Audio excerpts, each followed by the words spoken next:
Story zone, তোমার অনুভূতিদের খুঁজে নাও এখানেই। তাজদিদ চোখ তুলে চাইল। চেয়ারে হেলান দিয়ে বসেছিল ও। চমৎকার হেসে টেবিলের দিকে এগিয়ে বসে ও হাঁ করল, যার অর্থ খাইয়ে দিন। মহিলা আটকে যায়। তাজদিদ যে তার হাতে খেতে চাইবে আন্দাজে ছিল না তার। আবারও চোখ জলে ভরে ওঠে মহিলার। হাসি মুখে একটা লেগ পিসের কিছুটা ছিঁড়ে তাজদিদের মুখে পড়ল সে। চিবোতে চিবোতে আবারও চেয়ারে হেলান দিয়ে বসতে যাচ্ছিল তাজদিদ। তখনই ওর নজরে আসে সামনের দোকানে তাথই জামা হাতে এগোচ্ছে। তাজদিদ অবাক হলো। ঠিকমতো দেখার পর বুঝলো তাথইয়ের চুল আধ ভেজা, জামাও ভেজা। যেখানে সেখানে পা রাখছে সেখানে টাইলসে পানি, মানে ওর সর্বাঙ্গ ভেজা। খালা একটু বসো তো, আমি আসছি। তাজদিদ উঠে দাঁড়ালো। তাথইকে অনুসরণ করতে করতে এগোচ্ছিল ও। হঠাৎই এক সেলস বয় এসে বুকে হাত দিয়ে থামিয়ে দেয় ওকে। তাজদিদ একবার বুকে থাকা হাত আর একবার ছেলেটাকে দেখলো। ছেলেটা কর্কশ আওয়াজে বলে ওঠে, কি ভাই, লেডিস ট্রায়াল রুমের দিকে কেন? ছেলেটার কথা শুনে তাথই পেছনে ফেরে। অনাকাঙ্ক্ষিতভাবে তাজদিদকে দেখে ওর ভেতরে যেন অদ্ভুত সুখের পায়রা ডানা ঝাপটায়। এদিকে তাজদিদ অপ্রস্তুত হয়ে পড়েছে। তাথই এগিয়ে আসলো। তাজদিদের বুকে থাকা সেলস বয়ের হাত সরিয়ে দিয়ে বলল, আপনার ভাই আপনার ভাবিকে ফলো করছিল, কোনো সমস্যা? সেলস বয় কোনো মতে সরি স্যার, সরি ম্যাম বলে সম্পূর্ণ বিনয় দেখিয়ে স্থান ত্যাগ করলো। তাজদিদ প্রসারিত চোখে চাইল তাথইয়ের দিকে। বুকে দুহাত গুজে ওরই দিকে তাকিয়ে আছে সে। আধা ভেজা চুল, সিক্ত চোখের পাপড়ি, শুকনো ঠোঁট। তাজদিদ দৃষ্টি সরায়। আবারও তাথইয়ের দিকে তাকিয়ে বলল, আমার জানা মতো সাভারে আজ কোনো সুইমিং কম্পিটিশন ছিল না, এখানে কেন তুমি? আর এই অবস্থা কি করে হলো? আমার জানা মতে আপনিও সেলস বয়ের ভাই নন, আর আমিও তার ভাবি নই। তবু আমার মিথ্যে জবাব শুনে আপনি চুপ কেন? এই মিরাকলটা কি করে হলো? তাথইয়ের প্রশ্নবাণে তাজদিদ এক দণ্ড আটকে রইল। পরপরই এক পা এগিয়ে তাথইয়ের এক হাত ধরল ও। মাঝে দূরত্ব অনেক বেশি কমে যাওয়ায় তাথই কিছুটা ভরকে যায়। হাত বুকে গোজায় নতুন জামাটাও ভিজে উঠেছিল ওর। তাজদিদ ওর হাত নামিয়ে দিয়ে বলল, চেঞ্জ করে আসো, দিচ্ছি জবাব। তাথই চাউনি বদলায়। কি হলো ওর? ও ছুটে চলে গেল ট্রায়াল রুমের দিকে। সেখানে একাকী বড় বড় দম নিল কয়েকটা। এমনটা না যে তাজদিদ প্রথমবার ওর এত কাছে এসেছে, তবে এর আগে রাগ জেদের জন্য সে কাছে আসারা গুরুত্ব না পেলেও আজ তাজদিদ কাছে আসায় ওর দম বন্ধ লাগছিল। দ্রুততার সাথে চেঞ্জ করে বাইরে উকি দিল তাথই। তাজদিদ কিছুটা দূরেই উল্টো পাশ হয়ে ফোনে কথা বলছে। আবারও ঢোক গিলে গলা ভেজালো তাথই। গুটি গুটি পায়ে চোরের মতো বেরিয়ে আসলো শপিং মল থেকে। গাড়িতে এক প্রকার ছুটে এসে বসেছে ও। রুমন ব্যাক সিটে ঘুমিয়ে গেছে। শার্লি সামনের সিটে আধা শোয়া হয়ে বসেছিল। তাথইকে অমন হন্তদন্ত দেখে বলল, আবার এমন অস্থির হচ্ছিস কেন? তাজদিদ, অস্থির চিত্তে গাড়ি স্টার্ট দিল তাথই। তাজদিদ এখানে কোত্থেকে আসবে এটা ভেবে কিয়ৎক্ষণ অবিশ্বাস্য চোখে ওর দিকে তাকিয়ে রইল শার্লি। পরপরই কল্পনায় নিজের গালে কষিয়ে কয়েকটা চড় মারল ও। সে চড়ের ঠাস ঠাস শব্দের সাথে ছন্দ তুলে আপন মনে বলল, তাজদিদ ভাই ছাড়া তোর জীবনে আর কোনো কারণ নেই? আমার প্রশ্ন করাই ভুল হয়েছে তাথই, ক্ষমা করে দে। মাঝে বেরোলো আরও দুদিন। ক্লাস টাইমের আগেই ক্যাম্পাসে পৌঁছায় তাথই। ক্যাফেটেরিয়ায় ঢুকে দেখে শার্লি বার্গার খাচ্ছে। তাথই এগিয়ে গিয়ে ওর সামনে চেয়ারটায় বসলো। ব্যাগ খাট থেকে নামিয়ে বলল, রুমন ক্লাসে? মাথা নেড়ে হ্যাঁ সূচক জবাব দিল শার্লি। তাথই ব্যাগ থেকে বই বের করলো একটা। তারপর গিয়ে একটা কোল্ড ড্রিঙ্কস নিয়ে আসলো। শার্লি পানীয় কেনার কথা ভুলে গেছে। সবেমাত্র হিচকি তুলতে যাবে, তাথই এসে ওর সামনে কোল্ড ড্রিঙ্কস রাখলো। কয়েক ঢোক খাওয়ার পর স্বাভাবিক হয় শার্লি। একটা দম ছেড়ে বলল, তোর এই কেয়ারিংয়ের জন্যই ভরসা পাই। তুলো তোকে উঠতে বসতে আছাড় দেবে আর আমি তোকে বাঁচাবো, এমন ভয় ভরসা কোনোটারই প্রয়োজন নেই। তুলো নিজেই অনেক কেয়ারিং, ব্যাস কাউকে বুঝতে দেয় না। বার্গারে কামড় দিতে গিয়েও আটকে যায় শার্লি। তাথই একদমই স্বাভাবিকভাবেই বসে। শার্লির আগের দিনের কথা মনে পড়ে যায়। রাস্তায় দাঁড়িয়ে একটা আইসক্রিম সাবারের পর আরেকটা নিতে যাচ্ছিল ও। সেটা বোধহয় কোনোভাবে আলফেজ পুত্রর চোখে পড়েছিল। সে তৎক্ষণাৎ ওকে কল করে ধমকি দিয়েছে, আইসক্রিম কেন দুটো খেতে হয়? পেট ভরতে নাকি সর্দি নাকে ভরতে? কাল সকালে যদি একবারও তুই হাতচে দিয়েছিস শার্লি, আমার কনসেন্ট্রেশন যদি তোর জন্য একটুকুও ব্যাঘাত ঘটেছে, তোকে আমি ক্লাসের জানালাতে ফেলে দেবো, মাইন্ড ইট। শার্লির আর দ্বিতীয় আইসক্রিমটা খাওয়া হয়নি। তখন রাগ হলেও ভরে ওর অনুভব হয় হঠাৎ তুল্য যে ধমকিগুলো দেয় তা মূলত ওর ভালোর জন্যই। তাথই বই পড়ায় মনোযোগ দিয়েছে। শার্লি দেখলো ওর পেছনে শান্ত, টিটু আর তাসদিদ আসছে। তাসদিদ আর শান্ত মিলে খোঁজাচ্ছে টিটুকে। ওরা এসে কিছুটা পেছনের টেবিলটাতে বসে যায়। তবে উল্টো পাশ হয়ে বসা তাথইকে দেখেনি বা শার্লিকেও খেয়াল করেনি। শার্লি যেন কথা ঘোরানোর সুযোগ পেয়ে গেল। এগিয়ে বসে ফিসফিসিয়ে বলল, তাসজিদ ভাই এসেছে তাথই। স্কাই ব্লু শার্ট, আমাদের টেবিলের 2 টেবিল পেছনে। জানি। শার্লি চমকায়। তাথই পেছন ফেরেনি, তবুও গড়গড় করে সব বলছে। নিঃশব্দে হাসলো তাথই। তাসদিদের গলা শুনছেও, আর ওর হাত ঘড়িতে তাসদিদের প্রতিবিম্ব দেখা যাচ্ছে। শার্লি বলল, প্রেমে পড়ে জ্যোতিষীও যাচ্ছিস নাকি? তাথই জবাব দিল না। শার্লি বাহানার মতো করে বলল, এ ভাই, তুই তাসজিদ ভাইকে বলে দিচ্ছিস না কেন বলতো? বলে দে না। আমার কত শখ তোদের দুটোকে চুটিয়ে প্রেম করতে দেখবো। কতদিন তো হলো, এখনো কেন বলছিস না? প্রেম আমার দ্বারা হবে না, সোজা বিয়ে করে নিব। মোবাইল থেকে চোখ তুলে টিটুকে জবাব দিল তাসদিদ। মনটা ভালো আছে ওর। সৈয়দ সাহেব 2 দিন আগে কল করেছিলেন ওকে। রিঙ্কির ব্যবহারে ক্ষমা চেয়েছেন উনি। যোগাযোগ না বাড়ালেও তাসদিদের অনুধাবনে খুশি হয়েছে তাসদিদ। প্রীতিকার নিশেও স্বস্তি মিলেছে। কিন্তু আজ ক্যাম্পাসে এসে দেখে টিটুর অবস্থা খারাপ। তার 3 মাসের প্রেমিকার নাকি বিয়ে হয়ে গেছে।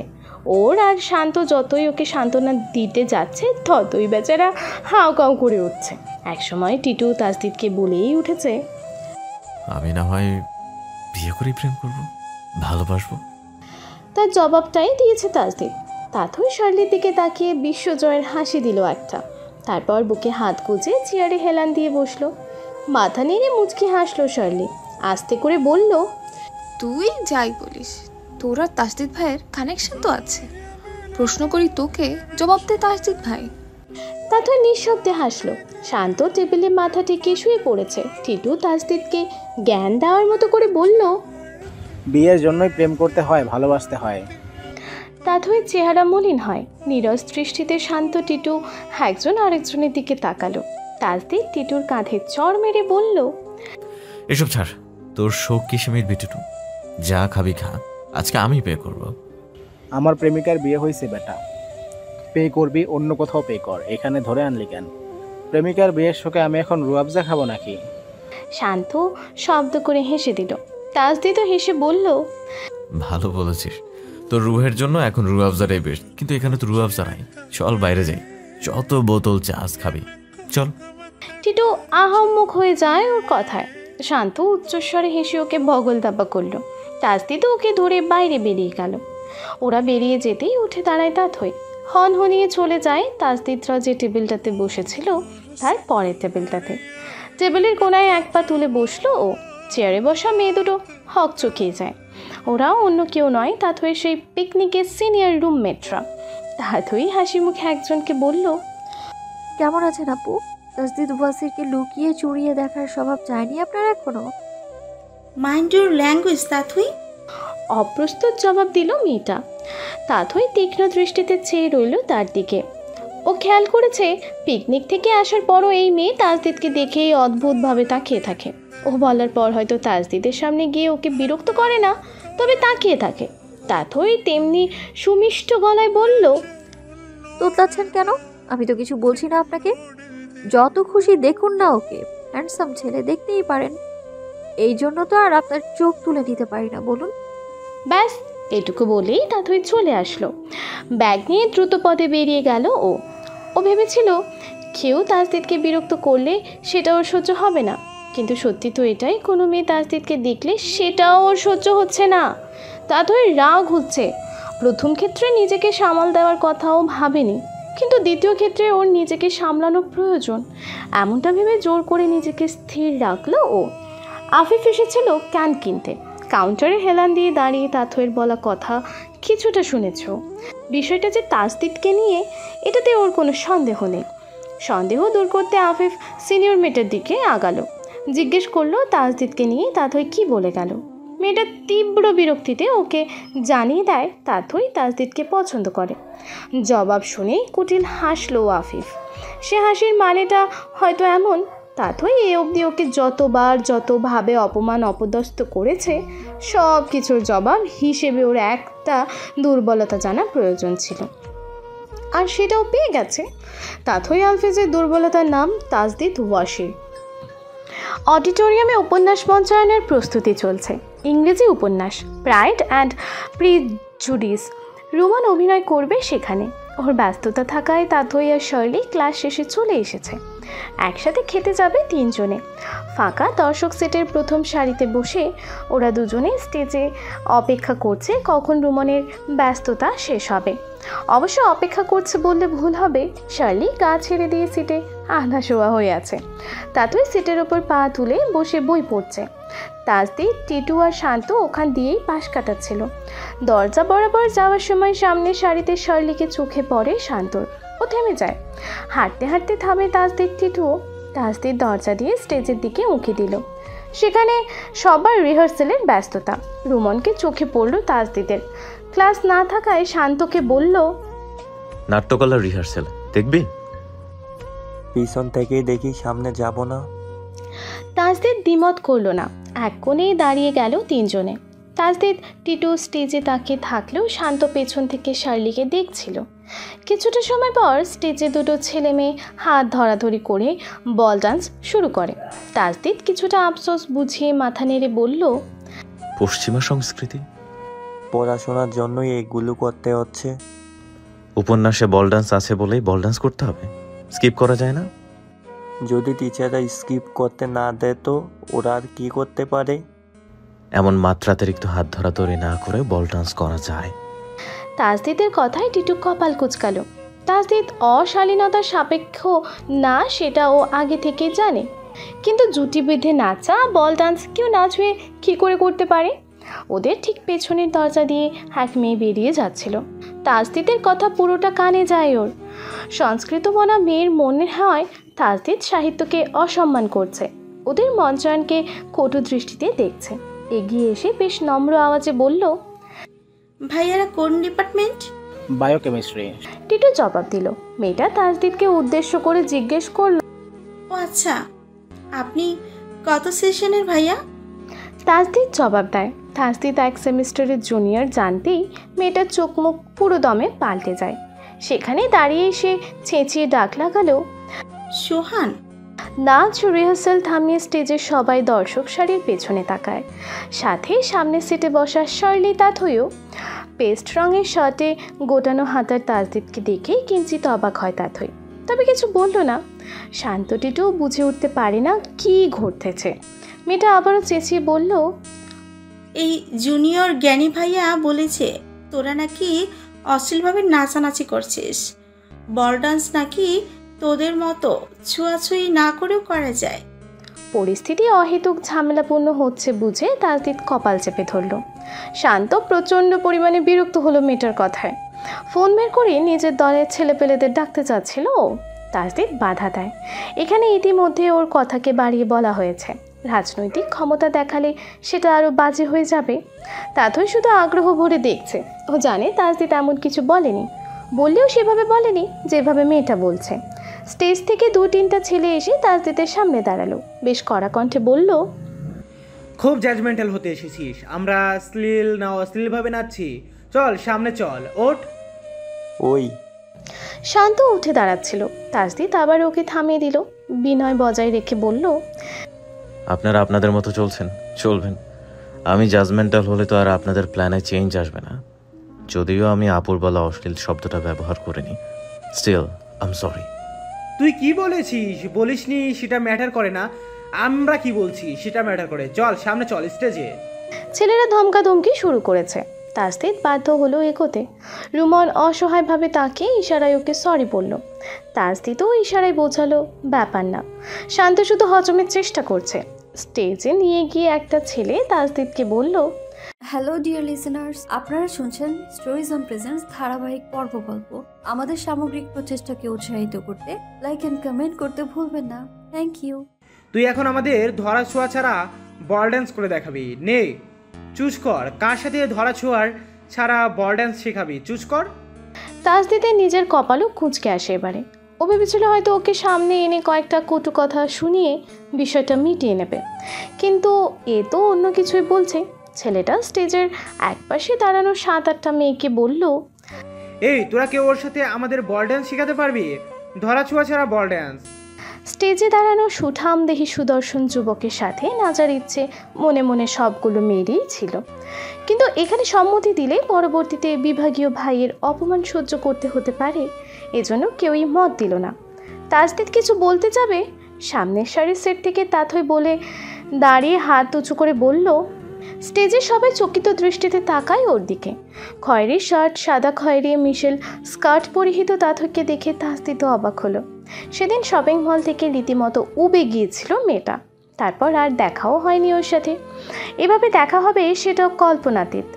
প্রশ্নকারী ছেলেটার রাগ হলো, ও চায়নি এখান থেকে কেউ সম্মতি দিক। খিচে উঠে বলল, কোন সেশন? 3rd ইয়ার। তাথইয়ের জবাব শুনে আর কিছু বলার পেল না ছেলেটা। ছাপা রাগ নিয়ে স্টেজ ছেড়ে দেয় সবাই। তাথই তাসদিদের দিকে এক দৃষ্টিতে তাকিয়ে থেকে স্টেজে হাজির হয়। দুজনের দৃষ্টি বিনিময় হয় কিছুক্ষণ। তাসদিদ বলল, পারবে? তাথই অদ্ভুতভাবে হেসে ফেলল। এই মানুষটা যদি জানতো ওর জন্য তাথই আলফেজ সব পারে, তাহলে এত সুন্দর মতো পারবে বলে প্রশ্ন করতো না। তাসদিদ সময় নিয়ে ওর হাসিটা দেখল। ওর মনে হলো এমন হাসি উপন্যাসের মেয়েদের হয়, বাস্তবে কোনো মেয়ের হাসি এত সুন্দর হয় না। তাথই আলফেজ নামক রাগান্বিতার তো কোনো মতেই হওয়া সম্ভব না।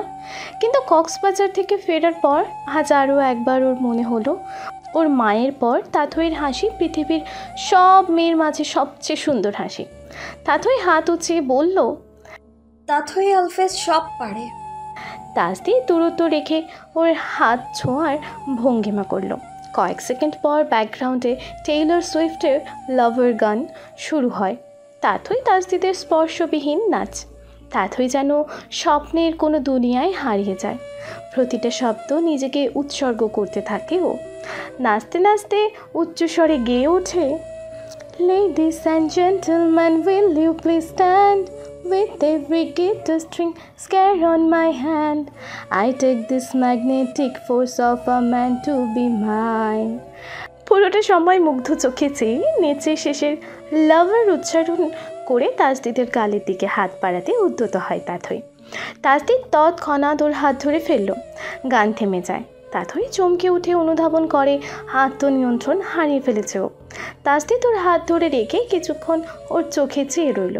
হয়তো তাথইয়ের মনের কথাকে বোঝার চেষ্টা করলো, কিন্তু পারল না। নাচের সময় মুগ্ধ চোখে চেয়ে থাকা তাথই আর এখন চকিত তাথইয়ের চোখের চাহনিতে হাজারো তফাৎ। নিজেকে দ্বন্দ্বে না রেখে তাসদিদ ওকে সরাসরি প্রশ্ন করে বসলো, ডু ইউ লাভ মি তাথই? সেশনের মাস্টার্স পড়ুয়া তাসদিদ ওয়াসির একজন প্রতারক। পূর্ববর্তী শিক্ষা প্রতিষ্ঠানে স্নাতকের ছাত্র থাকাকালীন তার পরীক্ষণ জালিয়াতির প্রমাণ মিলেছিল। টরেন্টোতে পড়াশোনারত বাংলাদেশগত এক শিক্ষার্থীর পরীক্ষণপত্র হুবহু নকল করে নিজের পরীক্ষণ বলে চালিয়ে দিতে চেয়েছিল সে। জৈব প্রযুক্তির যে আবিষ্কার বর্তমান বিশ্বে বহুল সাড়া ফেলেছে, টরন্টোতেও সে জিনোম সিকোয়েন্স বিক্রিয়া ঘটিয়ে অভিনব এক সিকোয়েন্স আবিষ্কার করেছিল জেইন। আর ওর সিকোয়েন্সিং পোর্টালে জমা দেওয়ার পরপরই সেটাকে ছাপিয়ে নিজের বলে দাবি করে তাসদিদ ওয়াসির। এত বড় প্রতারণার জন্য উক্ত প্রতিষ্ঠানের বিভাগীয় চেয়ারম্যান তার ছাত্রত্ব বাতিলের সিদ্ধান্ত অবধি নিয়েছিলেন। ভয় পেয়ে সে সময় তাসদিদ নিজের ভুল স্বীকার করে এবং ক্ষমা চায়। অনেক রকম আকুতি মিনতির পর ওকে উক্ত বিশ্ববিদ্যালয় থেকে স্নাতক শেষের সুযোগ দেওয়া হয়। এরপর সেখান থেকে বেরিয়ে তাসদিদ বর্তমান বিশ্ববিদ্যালয়ে ভর্তি পরীক্ষা দেয়। সৌভাগ্যক্রমে ঠিকও যায় পরীক্ষাতে। তবে এখানে আসার পর থেমে থাকেনি সে। চোরা পেপারসের নাম করার চেষ্টা বর্তমানেও বলবৎ আছে তার। যতদূর আমি শুনেছি, নতুন ক্যাম্পাসে এসে শুরুতে সে তার 3 বছর জুনিয়র সেশনের সাথে প্রজেক্ট শুরু করে, যেখানে সিলেবাস বহির্ভূত অনেক কিছুই করানো হয়েছে। এছাড়াও বর্তমান বিশ্ববিদ্যালয়ের জিন প্রকৌশল বিভাগেও নাকি তার চলাফেরা জারি আছে। জানি না তার সাথে বিশ্ববিদ্যালয়ের অভিভাবকদের মধ্যে থেকে কে বা কারা জড়িত। একটা হায়ার স্টাডি শেষ না করা কোনোরূপ পিএইচডি ডিগ্রি ছাড়া শিক্ষার্থীকে এইভাবে স্বাচ্ছন্দ্যে প্রজেক্টে রাখা হচ্ছে কেন? কোনো রকম মেনটেনেন্স ছাড়া একজন টিচারের রেফারেন্সে ল্যাবগুলোতে অবধি যাতায়াত করতে দেওয়া হচ্ছে কেন? যে সুযোগটা অন্যান্য শিক্ষার্থীরা পাচ্ছে না তা আলাদা করে তাসদিদ ওয়াসিরকে কেন দেওয়া হচ্ছে? কে বা কারা দিচ্ছে ওকে এই সুবিধা? একটা কুৎসিত অধ্যায় ওর আগের বিদ্যাপীঠ প্রত্যক্ষ করে এসেছে। দেশেরা বিদ্যাপীঠেও একই ইতিহাস কেন গড়াচ্ছে? ওয়াই? মাস্টার্সে ভর্তির পর এমন কিছুর মুখোমুখি হতে হবে তা আগে থেকেই জানতো তাসদিদ, কিন্তু এসব কিছু বিশ্ববিদ্যালয়ের শিক্ষার্থীদের অফিসিয়াল ফেসবুক পেজে পোস্ট হবে এটা ওর জন্য অনাকাঙ্ক্ষিত ছিল। তাসদিদ সেকেন্ড দশেক চোখ বন্ধ রেখে নিজেকে সামলালো। কদিন হলো ওর মানসিক অবস্থা এমনিতেও ভালো নেই, তার উপর এমন একটা ঘটনা। চোখ খুলে মোবাইল চেক করলো আরেকবার। ইতিমধ্যে ওর মোবাইলে 30-এর অধিক কল এসেছে। রুমের দরজায় নক পড়ে এর মাঝে ওয়াসির সাহেব বাইরে থেকে ডাকলেন তাসদিদকে। তাসদিদ উত্তর নিয়ে নিজেই বেরোচ্ছিল। ওয়াসির সাহেব মোবাইল হাতে রুমে ঢুকলেন। কিছুটা চিন্তিত সুরে শুধালেন, এসব কি তাসদিদ? তোমাকে নিয়ে এসব রিউমাকে ছড়াচ্ছে? বাবার কথায় তাসদিদ সন্তুষ্ট হলো। ও জানতো ডক ফাইল কেন, স্বয়ং ও নিজ মুখে স্বীকার করলেও এমন জঘন্য মিথ্যা ওয়াসির সাহেব কখনোই মানবেন না। এগিয়ে গিয়ে বলল, আমি জানি না বাবা, তবে তুমি চিন্তা করো না, আমি সামলে নেব। তুমি সামলে নেবে সেটা আমি জানি, কিন্তু কথা হলো তুমি এত ভালো একটা রেজাল্ট নিয়ে একাডেমি ইয়ারগুলো শেষ করলে এখন এই বানোয়াট কথাগুলো কেউ কেন ছড়াচ্ছে? তোমার সাথে কারোর কিসের শত্রুতা? তাসদিদ জবাব দিল না।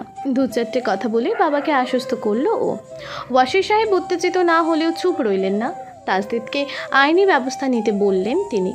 স্থানীয় ইনচার্জ আর তার চেনা জানা উপায়ন্তর না দেখে তাসদিদ মাথা নেড়ে সম্মতি জানালো বাবার কথায়। মিসেস ওয়াসির প্রীতি কার্নিশে নেই। 2 দিনের জন্য তামজিদকে নিয়ে বাবার বাসায় গিয়েছেন তিনি। মোবাইলে ওনার কল দেখে ওয়াসির সাহেব রুম থেকে বেরোলেন। তাসদিদ শান্তর নম্বরে কল ব্যাক করলো। সেখান থেকে 18টা মিসড কল এসেছে। রিং বাজতেই তৎক্ষণাৎ রিসিভ হয় কলটা। ওপাশ থেকে শান্ত ক্ষিপ্ত স্বরে বলল, তোর মিনিমাম সেন্স আছে কি নেই তাসদিদ? কতবার কল দিয়েছি তোকে ফেসবুকে? পেজ অ্যাডমিন কে বা কারা কিছু জানিস? শান্ত থেমে যায়। তাসদিদের ধীর স্থির কণ্ঠস্বরের কাছে ওকে হার মানতে হয়। একটুখানি চুপ থেকে শান্ত জবাব দিল, প্রায় 4.5 বছর হলো চলছে পেজটা। ভালো মন্দ সব কিছুই ওখানে পাবলিশ হয়। নিঃসন্দেহে ওইটা বাসেলির অথরিটি চালায় না। পেজে সত্যিটা পাবলিশ করতে গিয়ে অনেক ক্ষমতাধর নাটের গুরুদের পক্ষে বিপক্ষে বলতে হয়। নিরাপত্তা জড়িত কারণে বোধহয় এডমিট নিজেকে আড়ালে রেখেছে। তাসদিদ চুপ রইল। শান্ত আবারও বলল, পোস্টে কোনো কাটেসি নেই, মানে যে ডকুমেন্টগুলো পেজে পাবলিশের জন্য দিয়েছে সেও আড়ালে রাখতে চায়। তুই ডক ফাইলগুলো দেখিস? কপি আমার কাছেও আছে, ওগুলো তো আর নকল না। তাসদিদের জবাবে এবার খিঁচে উঠে দাঁড়িয়ে যায় শান্ত। সামনে থাকা চেয়ারটা লাথি মেরেছে ও। রুমে একটা জুনিয়র ছেলে বসে বসে পড়ছিল। শান্তকে রাখতে দেখে বই নিয়ে সরিয়ে বেরিয়ে গেল রুম থেকে। শান্ত চেঁচিয়ে বলল, নকল না মাই ফুড, এক কুত্তার বাচ্চা তোকে ঠকিয়েছে। এখনকার কোন জানোয়ার সেগুলো গেটে তোর এখনকার প্রজেক্টও ঝামেলা করছে। তোর কি বুঝে আসছে না এতে আমাদেরই ক্ষতি হচ্ছে? একটা জাতিকে শেষ করে দিতে মেধা চুরির চেয়ে বড় অস্ত্র আর কিছু আছে? এই শিক্ষিত লম্পটের জন্য দেশের শিক্ষা ব্যবস্থা ঠিক কোথায় নামছে বুঝতে পারছিস না তুই? আমি বলেছি ডক ফাইলগুলো নকল না, কিন্তু ওগুলো সত্যিও না। ওরা যখন বিষয়টাকে আবারও টেনেছে, এবার সত্যিটাকে দেখানোর দায় আমার। তাসদিদ নিজেকে স্থির রেখে শান্তর সাথে কথা বলল। শান্ত কোমরে হাত রেখে দম ফেলল। তাসদিদের কথাগুলো মনোযোগের সাথে শুনে বলল, ওকে, মনে কর কাজ হয়ে গেছে। কল কেটে ফোন বিছানায় রাখলো তাসদিদ। হাঁটুতে 2 হাত থেকে নখ ভাঁজে একত্র রেখে ও চোখ তুলে তাকালো রুমের জানালার দিকে। ওর ভেতরে যে ঝড় চলছে আপাত দৃষ্টিতে কারো চোখে পড়ার মতো তা না।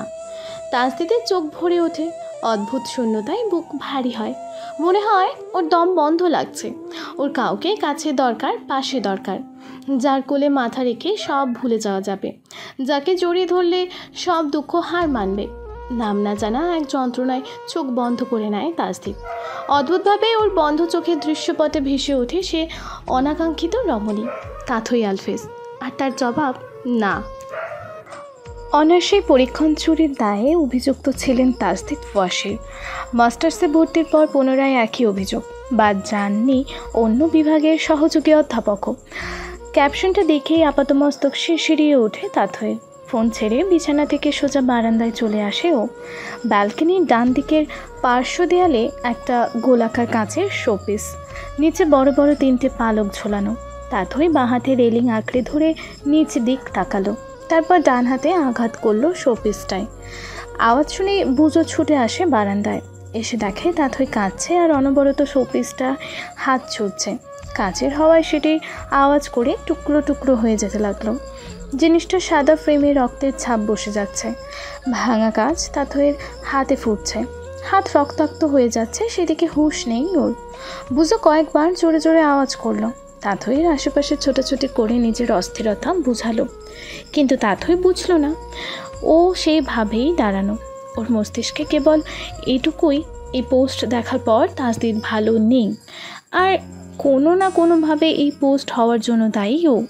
তাথইয়ের চোখ জ্বলছে, ওর জল ভরা চোখের সামনে অস্পষ্টভাবে ভাসছে দুদিন আগের তাসদীপের আগ্রহ ভরা চোখ। কানে বাজছে ওর আগ্রহ ভরা প্রশ্ন, ডু ইউ লাভ মি তাথই? তাথই দাঁতে দাঁত চেপে পুনরায় দেয়ালে ঘুষি ছোড়ে।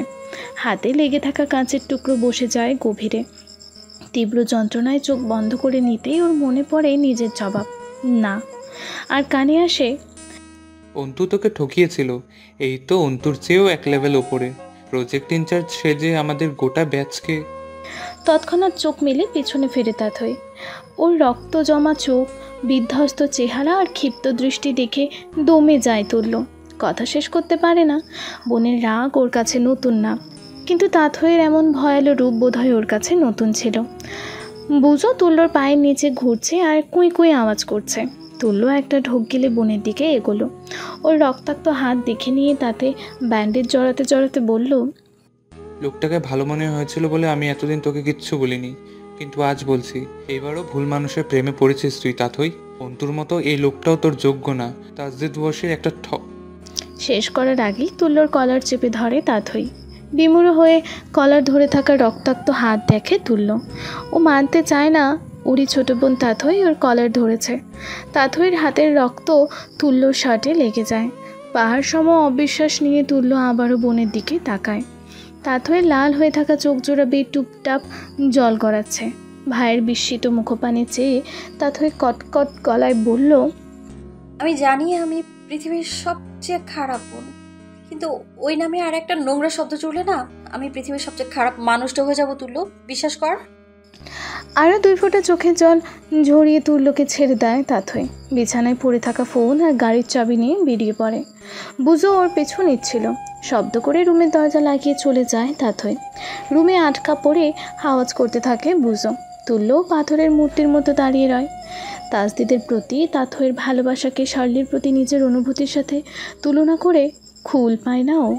যেখানে ও শান্তর নামে উঠতে বসতে শার্লিকে কথায় কাজে আঘাত করতে পিছপা হয় না, সেখানে তাসদীপের বিপরীতে এমন সব প্রমাণ দেখেও তাথইয়ের পিছু হটার নাম নেই। উল্টো এক তাসদীপকে বিশ্বাস করে তাথই সেখানেই স্থির। এমনকি আপন বড় ভাইয়ের সাথেও অভূতপূর্ব এক ব্যবহার দেখিয়েছে ও। তুল্যর বুঝে আসে না অসীম প্রেমের নামে এমন অগাধ বিশ্বাসকে ঠিক কী নাম দেওয়া যায়, অলোকচুম্বী প্রেম নাকি অন্ধবিশ্বাসের প্রেম। টেবিলে থাকা এক গাদা কাগজপত্র পড়ার পর চোখ তুলে তাকালেন ইন্সপেক্টর। তাসদীপ কেবিনের জানালার দিকে উল্টো পাশ হয়ে দাঁড়ানো। শান্ত সোফায় কপাল চেপে ধরে বসে আছে। টিটু বিনয়ের সাথে ইন্সপেক্টরকে বলল, সবই তো বললেন, এবার আপনি বলুন এদের সাথে ঠিক কি করা যায়। তাসদীপ কিঞ্চিত ঘাড় ঘোরালো। শান্ত এগিয়ে এসে নমনীয় স্বরে বলল, আমি চাইলে পলিটিক্যালি বিষয়টা হ্যান্ডেল করতে পারতাম ইন্সপেক্টর। একটা সাইনে ওই লোকের চারিত্রিক কেন্দ্রের 12টা বাজিয়ে দিতে পারতাম আমি, কিন্তু তাসদীপ এমনটা চাইছে না।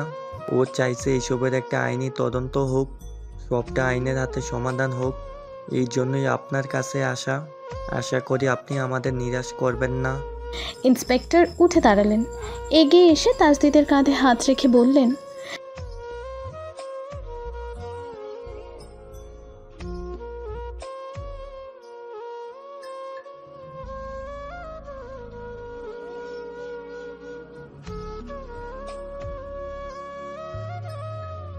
তাসদিদ তার দিকে ফিরল, স্পষ্ট গলায় জিজ্ঞেস করলো, কত সময় লাগবে আপনার? ইন্সপেক্টর দমে যায়। তাসদিদের জন্য তার সহমর্মিতা আছে, কিন্তু সত্যি তো এটাই, 6 মাসের বেশি সময় পূর্বে ঘটে যাওয়া ঘটনার সুতো ধরতেই তার অনেক সময় লাগবে। সমাধা তো আরও দূরের বিষয়। তাসদিদ তার চেহারা দেখে অবাক হলো না, কেবল বলল, টেক ইউর টাইম ইন্সপেক্টর। এদেশের শিক্ষা ব্যবস্থা থেকে ভরসা উঠলেও আইনের উপর থেকে আমি এখনো ভরসা হারাইনি। আসছি। 3 জনে মিলে বেরিয়ে আসলো পুলিশ স্টেশন থেকে। বাইরে বেরিয়েই সিগারেট ধরালো শান্ত, ধোঁয়া উড়িয়ে বলল, স্টোরি জোন, তোমার অনুভূতিদের খুঁজে নাও এখানেই।